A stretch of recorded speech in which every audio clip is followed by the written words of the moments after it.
Good evening, everyone. Um, Welcome to Exclusive Books book launch tonight. We are launching this book, FeesMustFall and its Aftermath, Violence, Well-Being and the Student Movement in South Africa. My name is Thierry Lüscher. I am one of the authors of the book, and I am here with Chiamokhetsi, who is also an author in the book, and Tsiamo Malati, who is one of the contributors to the book and one of the participants in the project that led to this book. And I think we are collectively very proud of this book because not because we've written a book. I'm sure every author is proud of having written a book, but because of what it represents. It represents something that is, I think, quite unique when it comes to the student movement space, and that is that it for once gives actually voice to those who were centrally involved in it, to the students themselves and the student activists themselves, and voice not just in terms of them being able to speak in the book, but also, as you can see, the book perhaps somehow in contradiction to the idea, the content of violence and so on, is actually a photo book. It's a visual essay, as one would say in research speak, and the way the book is set up is that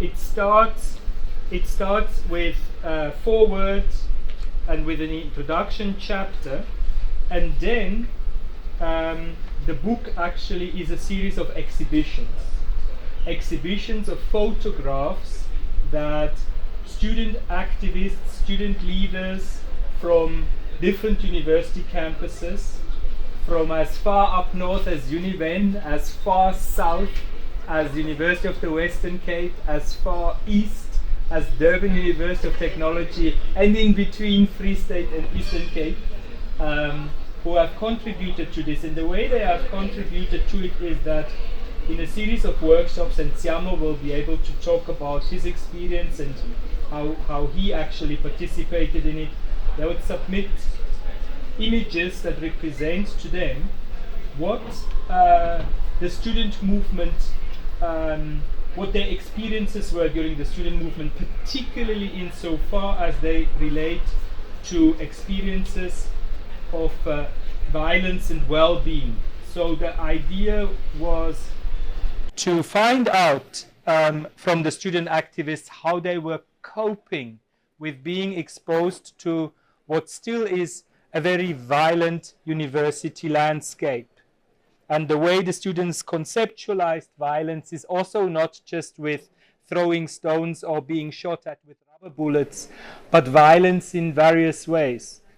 Structural violence, the poverty that one encounters on campus, is exposed to, comes to often for the first time face to face how unequal South Africa as a country is, because the high schools are still very segregated.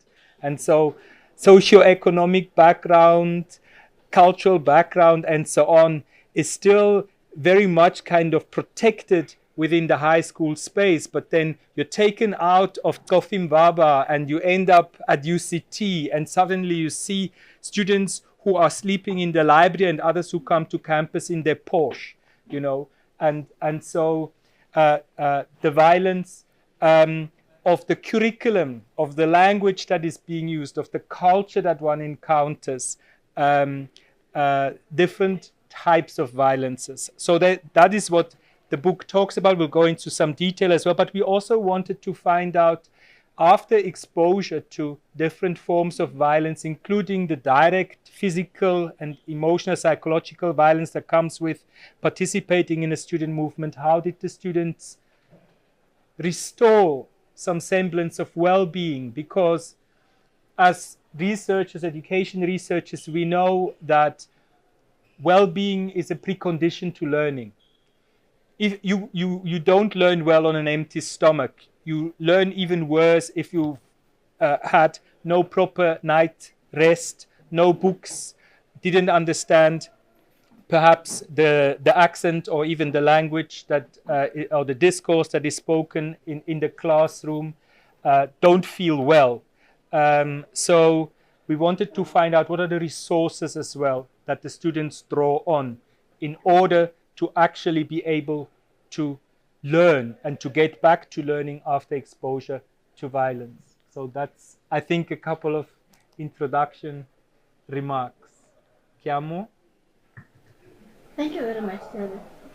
But before we go deep into the book, I would suggest that Siamo takes over just to give us a layout of the process. How did he experience the process itself of having to be part of the project and being a participant? Thank you. Thank you, Guillermo and Thierry, for welcoming here and the Human Sciences Research Council. I want to start by saying it's quite phenomenal to be able to be here. The entire project is about photo voices, as you've heard. So it's not just a researcher going into a university environment, doing a survey, ticking some boxes and saying, okay, this is what students say. It's about actually giving us the opportunity to select the way in which we'd like our voice to be represented in the final work. And even in the presentation of the work to the public, students are represented in terms of our voice. So I want to start by saying thank you for inviting me here. I really enjoyed the way in which the research was carried out. So it was a warm afternoon in Bloemfontein at the University of the Free State. I was no longer a student at this time because I was excluded by the institution, one of those processes of violence that Thierry was mentioning. But because I was a participant in the FeesMustFall protests, from 2015, from when it first launched. I was actually in Cape Town in 2015 at the beginning of the protest, and then I went back to Bloemfontein, and the movement started up there, and I thought, I need to really be a participant here. I wasn't yet a university student, but I was skipping high school to go to the protest at the time. Anyway, fast forward, it's a warm afternoon. There's these figures who aren't actually in suits and ties. They're dressed just like regular folk. You can see Thierry's got this nice vibe. And they're asking us, okay, you're going to do some research. So already, oh no, we have to do some research, There's a few of us, it's not just me.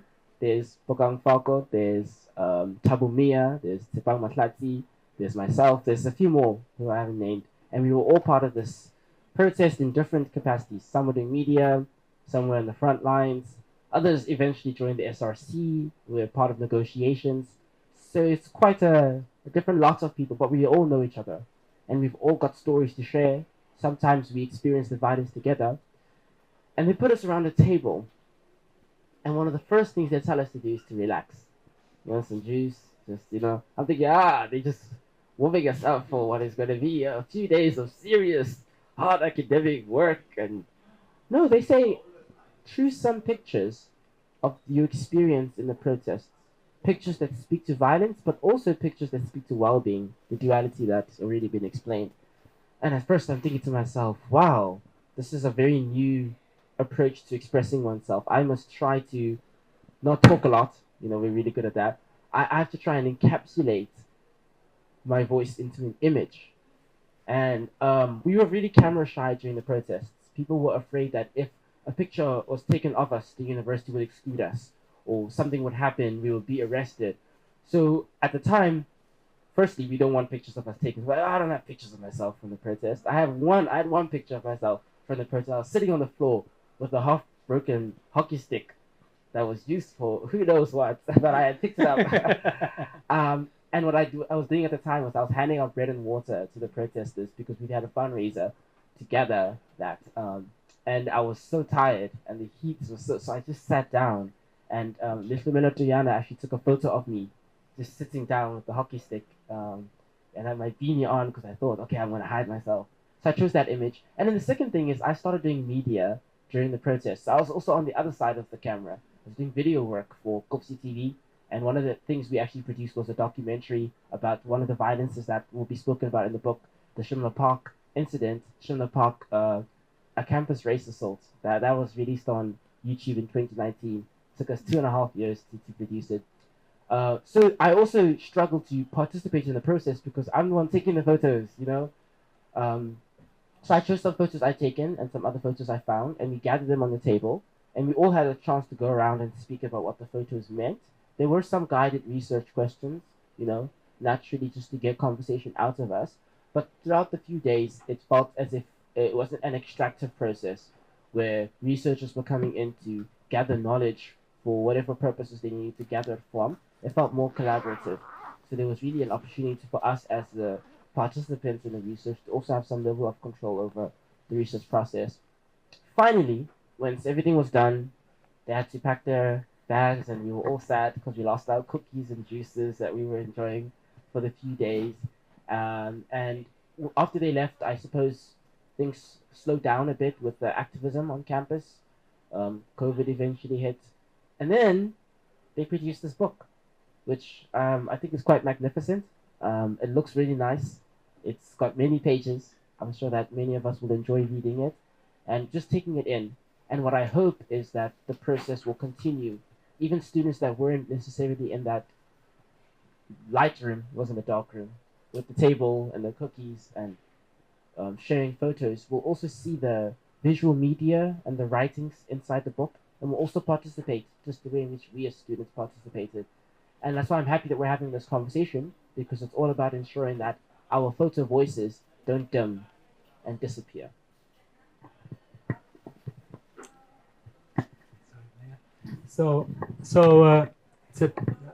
Tiamo, you were talking on the way here about, but Fees Must Fall has not ended, and I think that was also very important, because even though this is called the aftermath, it is really the aftermath of the 2015-16 moment. 2021 in Braamfontein, a completely uninvolved person was killed by the police, if you remember that, as part of the Fees Must Fall historical debt protests there. We had this year, we had last year again, also protests coined or campaigned under the name of Fees Must Fall. You were saying, but it hasn't ended. It hasn't ended for you. And in a way, it also hasn't really achieved all the things that you hoped to achieve in 2015. I'm protest right now. UWC was just in the news. Police shooting at students at UWC just a week and a half ago. In terms of achievements, I'd say maybe the book has a lot of viewpoints from different folk. From the Bloemfontein crowd, we felt that the university was really efficient at ending any kind of progress we might achieve. Divide and conquer tactics, intimidation. The University of the Free State brought on private security, who were also shooting at students. It created a culture of fear to be a participant in the protest. As student media, we were the student newspaper, we were indicted by the institution. They sent their lawyers against us to retract articles we had written and to tell us we'd be expelled if we continued writing. So they were, I think from the Bloemfontein contributions, a lot of what we said was the University of the Free State was really good at targeting student leaders, at ensuring that the protest would fail. So part of why the protest failed isn't necessarily just from outside as students. It's very difficult for us to take on these large institutions.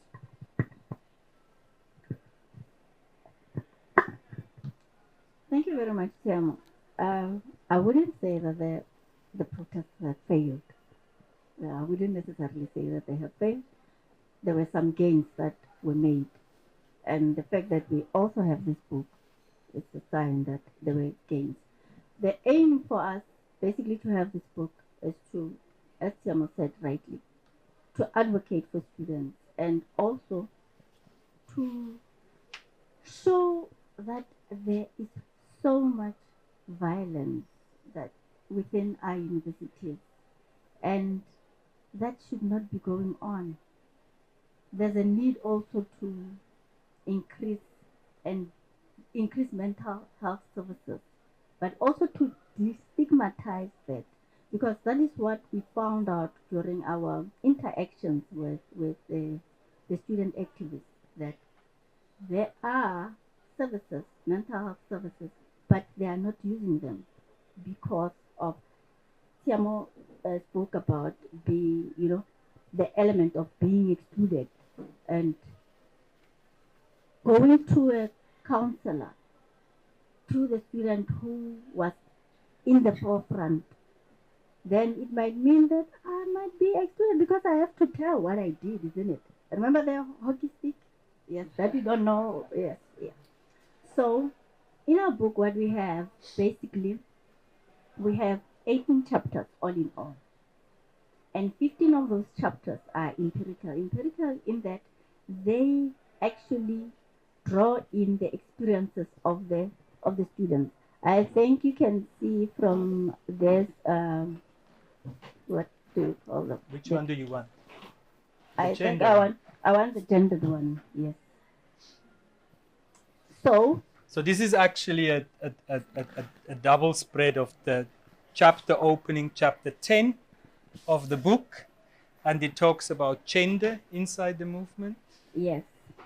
So what Tiamo was telling you is that they would come up with the photos, and together with us, they would come with a title for the particular photo. Here's a photo, then they'll title it, and they will write what the photo means to them, the meaning of the photo. We didn't necessarily, we didn't do much when it comes to this. These are their voices. And it was their choice to say that, yeah, please acknowledge me as the writer and from where. In instances where they felt like I can't, then you'd see that the photo within the book are titled anonymous. So I'm going to read this part. The representation of the women voices by Siasanga Ndwai. This was after a plenary in 2016. Yes, this one. This was after a plenary in 2016 in the UWC Student Center. We took the picture after a long discussion with the masses. My late friend and comrade, Mlunguza Lukolo, who usually took pictures of us, wanted to join in and be in the picture. It's one of the few pictures we took with him.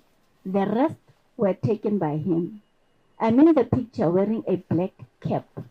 The picture also represents how our space was male-dominated, with few women figures.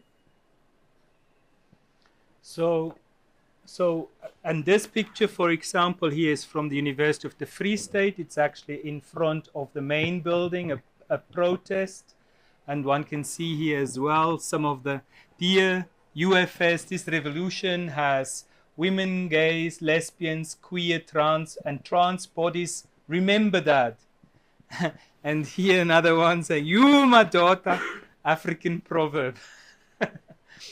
So, and of all these exhibition chapters, each of which has anywhere between 3, 4 to 20 photos with those captions and small stories that come from the student in it. We would just actually contribute, apart from curating it, a little introduction. So this, for example, Gender Inside the Movement, just talks about Thomas Sankara, Burkina Faso, reminds us that no revolution can succeed without the emancipation of women, and so on and so on. And so every theme has got a little kind of theme introduction to it, and then it goes into these different photos.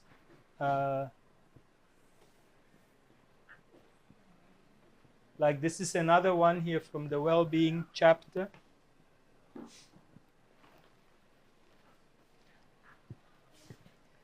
Do you want to read it out? Yes. Well-being. Black students found solace and relatability with each other through their pain, struggles, and collective trauma. And our book is about violence, violence and well-being. And here, this picture is from Pepelo Shanye Mtembu from DUT. It's called Ubushe Bendota, meaning, loosely translated, the beauty of a man. As the first son in my family, I have to make sure that the cows are well taken care of because they are passed from generation to generation. After I was suspended, I would take the cattle to the field to make sure that they were well fed, and it became a coping mechanism.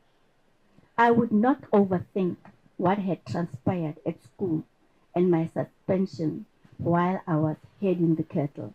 It is something that I had not done, it's something that I had not done since I was young.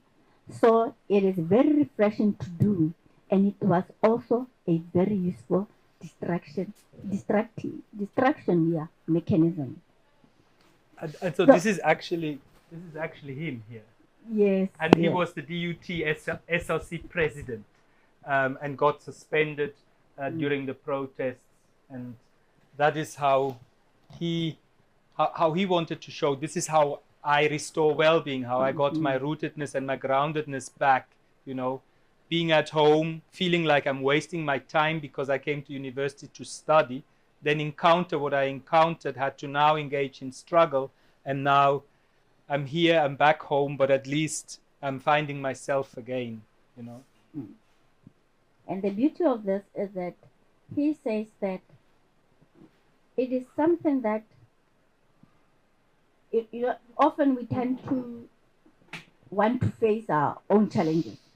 But here he found solace in doing an activity that we think is just mundane, just following cattle and watching them, feeding.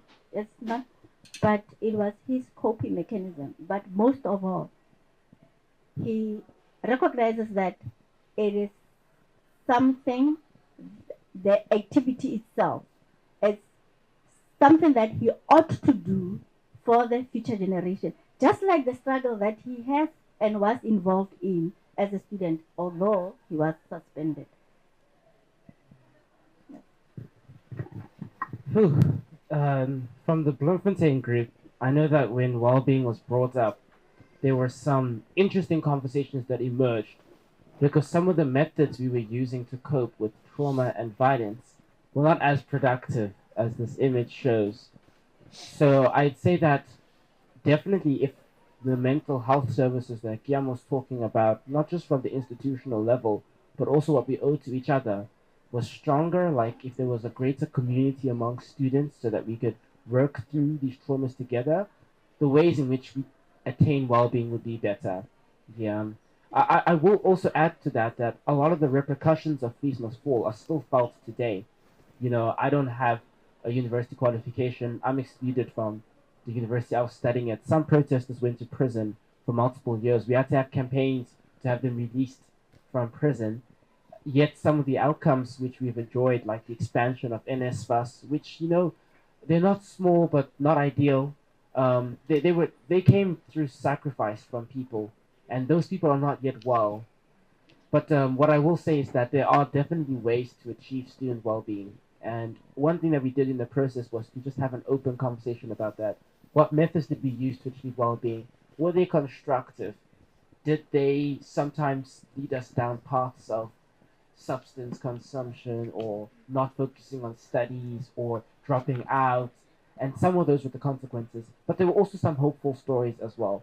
And I don't know where everyone who participated in the process is today, but what I do know is that there are still these stories now how people are surviving structural violence at the institution. One of the things that I saw as an aftermath of FeesMustFall was moving online. If there's a protest, okay, we're going to move all tests online. What happens if someone at home doesn't have an adequate connection at home? Or what if when they're at home, their parents expect them to be looking after the younger ones, washing dishes? What kind of tensions do you now create between the person at home and their living environment because you're trying to force them to do something online, spend data, Sometimes being at school was another way to leave the household and focus on school. So the consequences of FeesMustFall hasn't always included the well-being of students, and I believe it's difficult to create that system, but it's good that we're focusing on it. This is from Spelele Kumalo from UWC. That's a poem that he contributed to talk about a particular picture. Who would have thought? 1976 Reloaded. Young, old, black and white, rich and poor, the oppressed and the oppressor. Who would have thought that the bomb was to explode post 25 years of fallacious democracy the center cannot hold? State violence reactivated black bodies on the line again. Back at the gates of 1976 student protests, aren't we? The lullness of 1994 politics can no longer pass unchallenged. We move past the Mandela dream. Hopefully Biko, Sobukwe, Sankara, Cabral, Kavi are ready for us. Long live the spirit of 1976. Long live. And that's the photo of protesting workers celebrating, it seems, but actually not so much celebrating, but protesting against outsourcing as part of the FeesMustFall campaign. So, I think this might be a time for an interlude, since we have some musical equipment here as well. And if you have any questions, maybe you can ask a question as well. And there are books, plenty of books. Yes. First that. Good.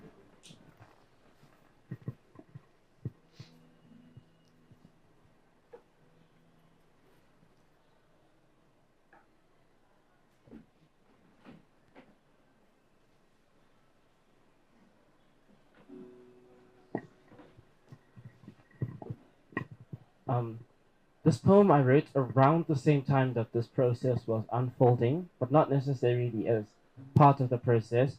One of the major activities at the University of the Free State was a campaign on the symbolism on campus, statues. I think the deeper question is, who decides what space looks like? And what informed the decisions that that person made? And so there was a history of each of the statues and why they were placed there and the various monuments. And one of the major ones was this large statue of Martina Stiana Steyn, who was an Orange Free State president. And the idea was that this person had united conflict between conflicting English and Afrikaner groups at the time. And so the university felt that this was a unifying figure, someone who represented positive affirmation and bringing people together. But it was also this huge, towering statue that the unification of the English and the Afrikaner came at the exclusion and sometimes at the compromise of black people. For instance, agreements on where black people would live around the time, removing black people from the Caledon River. Okay, it's just an expansive history. So the arguments that were made to justify the statue, we felt were a word bar from the protest, collapsed by the superior logic of the protesters. Then it just came down to a matter of the university saying, well, we just said no, we're not going to remove it, so it's going to stay. And I think when that becomes the answer, coupled with the other frustrations that protesters have, what the protesters try to do is they actually try to remove the statue themselves. They had successfully removed one of the statues that Thierry took a picture of here, of Charles Robert Swart. He was a former state president during the apartheid era and an important legislator who contributed to some of the apartheid laws that many of us now decry. And the law building at the university was named after at the University of the Free State, was named after C.R. Swart. So people are studying law in a building named after an apartheid era legislator and state president. The question is what kind of message and symbolism and idea are we sending to legal students to, in class, decry the laws created by the person who the building is named after and whose statue is still honored? So if the logic is that we don't support the laws that this person made, and we've admitted that, why is their statue still on the lawn? So that one was a smaller statue, and so a group of students actually successfully removed that.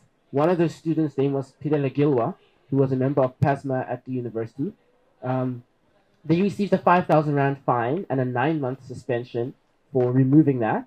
And whilst they were serving their suspension, they were actually killed here in Cape Town. And if they weren't suspended, they might have actually still been safe in campus in Bloemfontein. So we still hold a memorial for Pilela at the university, but since lots of time has passed, many of them that have known him are no longer at the university. So you'll see the book also documents and memorializes many of these incidences, and as the Bloemfontein group, we brought a lot of this up in our conversations. So that's the narrative. Back to the Steyn statue. When they tried to topple that statue, it's a lot larger, a lot more difficult to topple. This was in late February, early March 2016. The university actually called the police and private security, who shot at students, who chased students into residences. They were profiling who to take out, because I mean, student protesters were hiding in those residences, but they didn't know who. So they just created a profile. They said, okay, if they're black, if they have dreadlocks, drag them by the hair and pull them out. They tear gassed some of the residences, notably Twelebele, and they pulled students out. First years who were just sitting in their room, weren't even participants in the protest. Some were physically assaulted. I think there's also a story about that somewhere in the book about this very specific incident. And that was a massive incidence of violence, some of it just on entirely innocent parties who weren't even participants in the protest at all. But violence doesn't understand the difference between innocent and guilty. It just needs the profile and enacts itself. So all of that occurs all in the space of 1 week. Just before that incident, so that was the prime of the residence where people were forced to be removed. And they're obviously upset because they're a custodian. They're supposed to be looking after the safety of the students in this residence, and they have no power. The police are barging through. He's telling the police, look, they aren't here. None of us were protesting, but he was tear gassed, and I mean, his story is also encapsulated. He was one of the participants in this whole research program, and then that's the dean of students at the time, who's just trying to console him. Just this recognition from the university management that what they've done just wasn't right. And the rector at the time, Jonathan Jansen, actually resigned as a consequence of the protest calling for his resignation. And you all know about Jonathan Jansen and many of his views. Just a week before this incident, there was a negotiation between workers at the University of the Free State and Jansen about worker outsourcing. WITS had successfully insourced workers and had shown that it's something that a large institution can do. They still insource today. The UFS hasn't fully insourced all workers, even still today. But at the time, in 2016, Jansen said, I'm not available for negotiations, my diary is busy. They found out that there was a rugby game that evening between the NMU Madibas and Shimlas, the University of the Free State rugby team, and so the workers and students decided they're going to have a peaceful protest to interrupt the rugby game. And the logic at the time was, the rector of the university says that they're too busy for negotiations, but they can attend a rugby game. So we're going to show that we have a serious issue here, and not only is the other negotiating party acting in bad faith, they're refusing to negotiate and participate, even reaching an agreement, put something on paper, tell us, okay, we can afford to insource over a 2-year period. At the time, Trevor Shackle was leading the negotiations, was even saying, look, we'll even take out some of the terms of the benefits. We'll try and make this deal as fair as possible. It was just a really bad negotiating partnership. So when they interrupted the rugby game, which they did handing hands, held, singing songs, a lot of the parents and the students who were watching the game, and at the time, because it's a racialized campus, these are mostly white parents and white students, stormed the field, and the protesters are almost exclusively black, stormed the field and started assaulting, kicking, beating, pushing around the protesters, dragging them down. And some of these are old women who clean the same residences that these students are living in. Even some lecturers were participants in the assault. So that incident became really well known as the Shimla Park assault. Had happened just a week before the statue removal was meant to occur. So all of that, it's all in 1 week. All of this violence, all of this racialized animosity. I was there for some of these events. I was there when they decided to go to the rugby field, but I did not go to the rugby field with them. And I was also there when they tried to topple that large statue. And I think part of my experience is also because I was working on student media was to create a documentary about these events, which is very parallel to what the book has achieved here. And there's also a report called People Not Stones, which also corroborates a lot of the information that I'm giving. I went to some of the hearings they did for People Not Stones. In the end, 6 white students were given 6-month suspensions.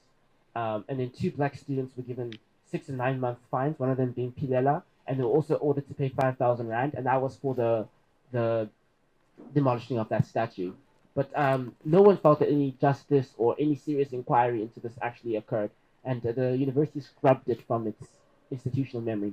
Anyway, so the poem that I'm going to be performing today speaks a bit to the racial nature of injustice within the environment that I was in at the time, even though politics shouldn't only be focusing on racial issues. There are gendered issues as brought up here, issues of well-being, class, education. But that poem came from a very specific racial moment. So yeah, that's just what I'll be reciting. I won't be able to hold the mic, but I'll just try to be as audible as I can.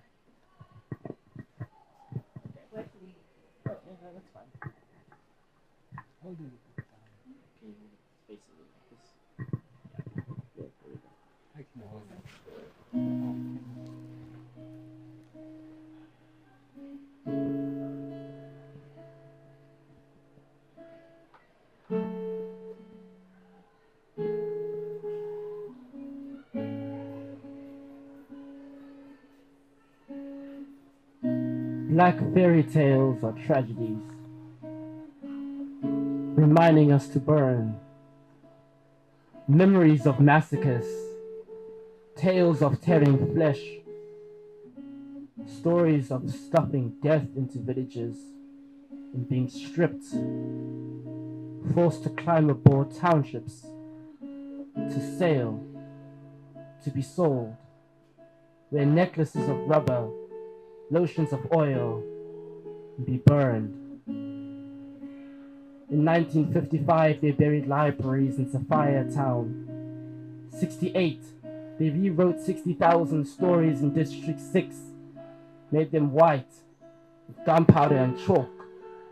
Each black body, just letters in a sentence, to death. In film, they call it whitewashing because we have dirty skin. We're born, but we're not free. When we breathe on farms, they call it genocide. People on fields, on their knees, praying to a white lord, they call master, or pastor. Or underground, in a mine, which is theirs. Our homes on the graves beneath. 2012, 34 miners moved in. There's a story about the hunting of a history, the tale of a lion. Our tongues cannot say it correctly. They cut them off to sound like us. When they wear our faces. At least now we have names. Swata Pete, Othello, Mama Jack. My father doesn't have a registered birthday. He was just born. In the middle of this long tale, my grandmother hides in the wrinkles of her flesh. To be black is to be light. To be looked at with fear. To be falling trees in forests for no one to hear us cry. And these nightmares are real. They are stories. They write themselves onto our skin. The white man once told us a tale. It says, the world was void and without form, and blackness was upon the face of the deep. And the Spirit of God moved within ships upon the face of the waters. And God said, let this be white. And it was white.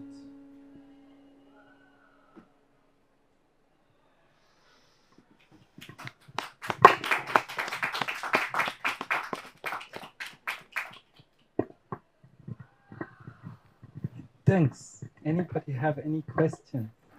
We can do a revolving mic.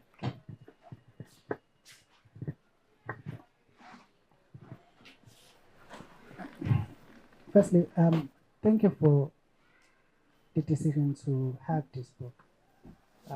Thank you also for a very intentional and deliberate decision to include certain institutions, because part of what the FeesMustFall also did was also a classification of institutions.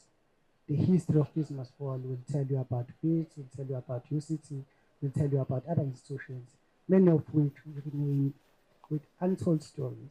But when we trace, as it has been detailed in the book also, when we trace the history of student protests in post-1994 South Africa, you'll hear about the Durban University of, you'll hear about the University of Zululand, you'll hear about University of Limpopo, University of Vaal, you'll hear about University of Venda, and so forth. So thank you for that. Thank you also for the inclusion of students also. That plays quite a huge role, because in what also happened with the FeesMustFall movement itself is also how then certain academics also climbed the echelons of power also because of the struggles of students. Some made it to councils, made it to senates, made it to all the representative bodies because of students. Yet during that very same period, they insulted students, called us hooligans, called us monkeys, called us everything that they chose to call us. Criminals. And criminals. So for that reason, I think this narrative is very important, because it gives us an idea of what really transpired. And two, the scars of FeesMustFall remain with us. They will partly remain with us for the rest of our lives. But what is more important is that the struggle continues. The death of Mthokozi Sintumbu in 2021 was not necessary. It shouldn't have happened. It tells us about the violence of the university. And also, universities are microcosm of society. Andreas Tatane died in a service delivery protest. So it shows us how these two are interlinked. But then the question then that we all have is that, how then do we ensure that the things that the generations before us went through do not go through the ones that will follow after us? How do we ensure that we continuously fight for free education? What also hurts the most is also that FeesMustFall also came with celebrity student activists, some of whom sit in parliament committees that are focused on education, and they don't deliver when it comes to that. So how do we ensure that?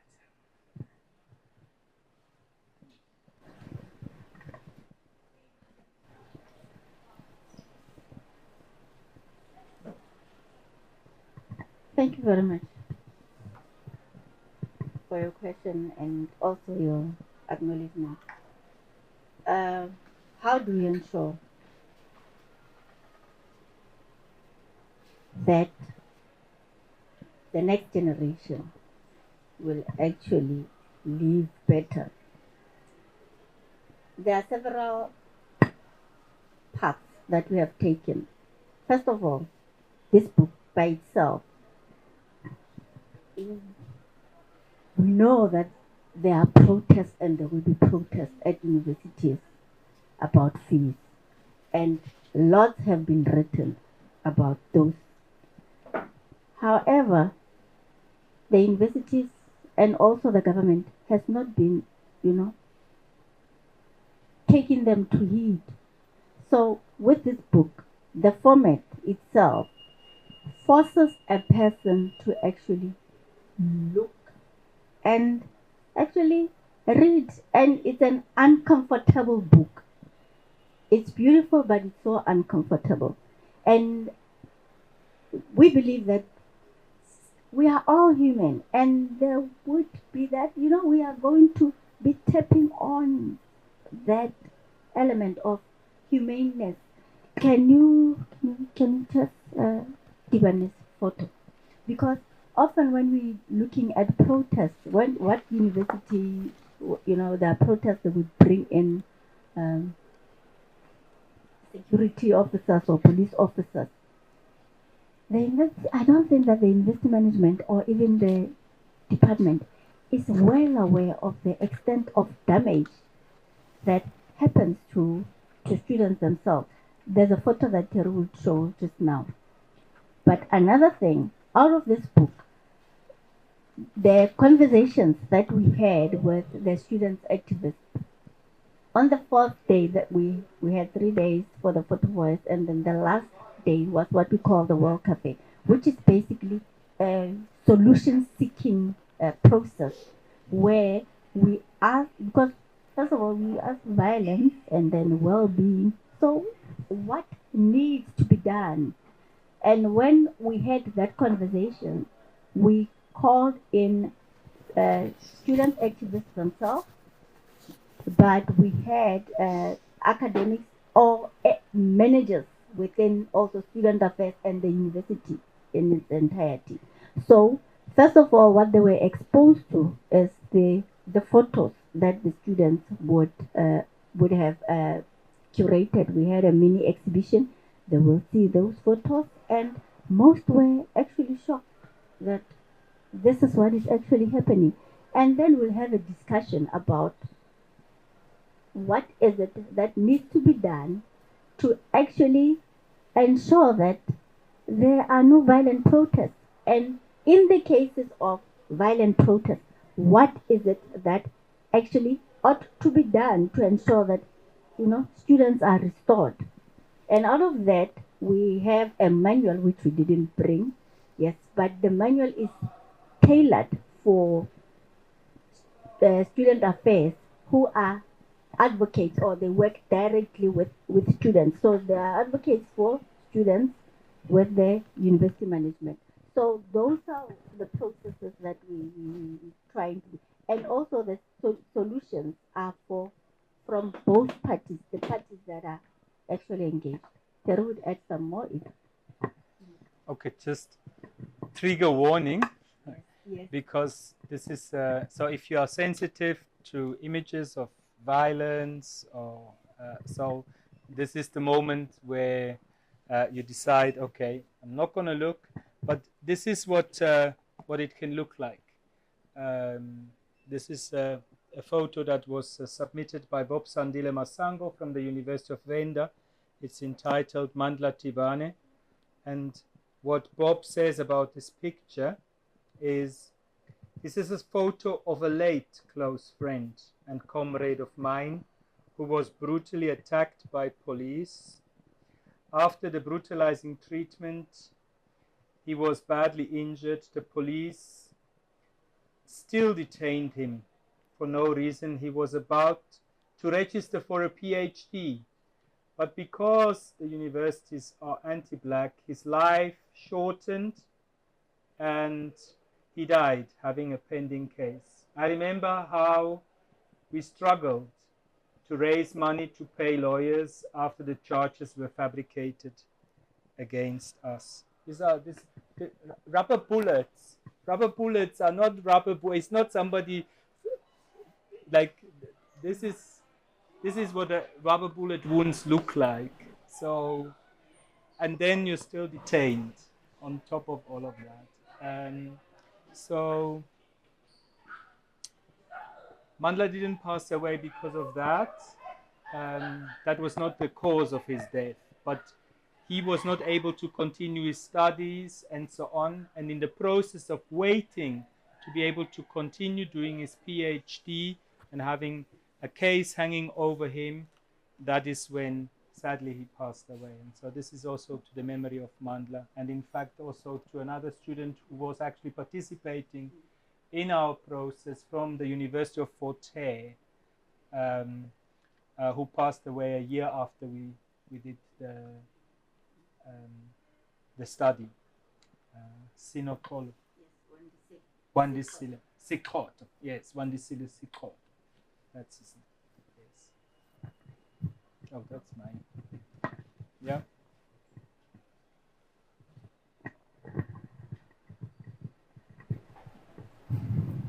Thank you so much, yeah, for sharing and for the work that you continue to do.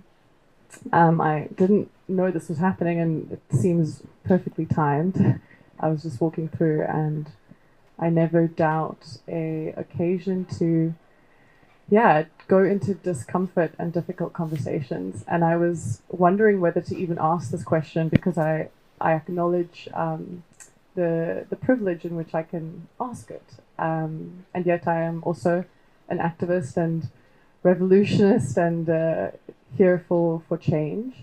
And my work has been very much in women and indigenous rights and birth, and really taking on kind of the medical industry. And in my journey of going through this process, I realized that at the core and root of our entire system is this rotten destruction and power over. It's at the core rotten. And so I have come to this place where it's like, if the system itself is rotten, and we continue to try to fight these structures, to what end? How many lives? How much more violence? And perhaps this understanding that it's not in these buildings that we're going to change, and actually, how do we educate or uneducate ourselves?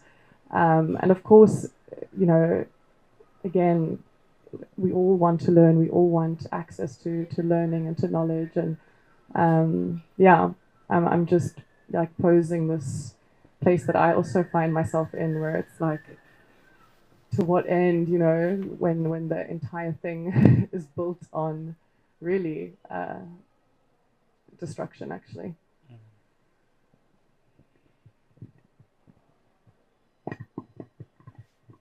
Thank you, and thanks for holding the discomfort for us. I think that is so important. I always have to reflect on how Fees Must Fall, like kind of the genesis of Fees Must Fall. The protests against financial exclusions, academic exclusions, high tuition fees, NSFAS failing, and so on. That didn't start in 2015. That's something that is, I was in the UCT SRC in 1999, and we fought these very same issues. Fees Must Fall was very special because it had this campaign name, it used social media, it brought organizing and conscientizing and so on to a completely different level, and the national shutdown was something that I think nobody expected. At some point, why even government got involved to the level that President Zuma would announce, illegally so, actually, because he didn't have that power by the Higher Education Act, a fee freeze, that's the prerogative on university councils and things like that. So, what was it? Of course, what Fees Must Fall learned from was from Rhodes Must Fall, because Rhodes Must Fall was the first one to organize like that and to have this massive media exposure and social media exposure.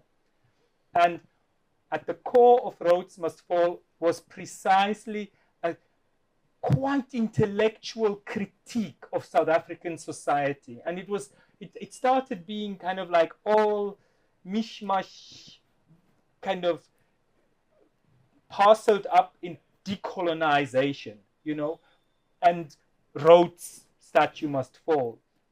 But this, exactly what's at the heart of it is the extent to which South African society is moaning at its very core, I think, from what you're calling the rotten core. The state is a post-colonial state, The pre-colonial state is Aboswelletini and so on, right? Okay. Um, it just, and there's no conversation, if there was at least a conversation about it. But it seems like we can't even really talk about it. It seems so scary for the political elite to allow themselves to open up to that. I'm always reminded that the ANC was formed to send a delegation to Queen, what was it? Was it Elizabeth? No, Victoria. Was it Victoria? Anyway, you know, to petition to be included as citizens in the Union of South Africa, right? We want to be subjects also, please, you know, and you know, and that is what we are living under right now, what we're living in right now, and that is that so this conversation that I think really started for the first time in seriousness at Azania House and around that space in March 2015 at UCT, not started, but like had a new momentum there, right?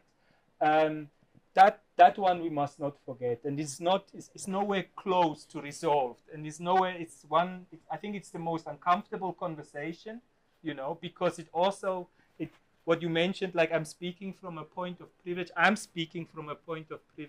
you know, and you know, but it is that discomfort, and I think we need to allow that discomfort, you know, and even if it says like, okay, decolonize me, please, you know, you know, in fact, decolonize all of us, you know, then so be it, you know. It's a process. It's a whole society, but it's communities, it's individuals, it's families. It's to talk of abstract structures and so on. Sometimes it doesn't really help. That's why we also try to actually bring it down to the student community, to individual students, and to experiences to talk about that. I think you want to say something. Yeah, I like. It's also linked to the question, the second part of your question, not about the new generation, but about the activists who are now in parliament. You know, is at the end. You know, so what I think, firstly I agree with theory on the new form of organizing. FeesMustFall introduced a form of organizing that was partially non-partisan. Of course, there were political parties involved, but at its core, it didn't have to be partisan. You didn't have to be a member of a political party to participate. And at the time, student politics was very, very partisan. So it showed us that we can organize. But what I think we need to do right now is organizing toward developing alternative institutions, structures of power. So one thing we've done with youth in Bloemfontein is we're trying to work toward cooperatives, which are ways in which people can work together with limited resources to achieve a specific end.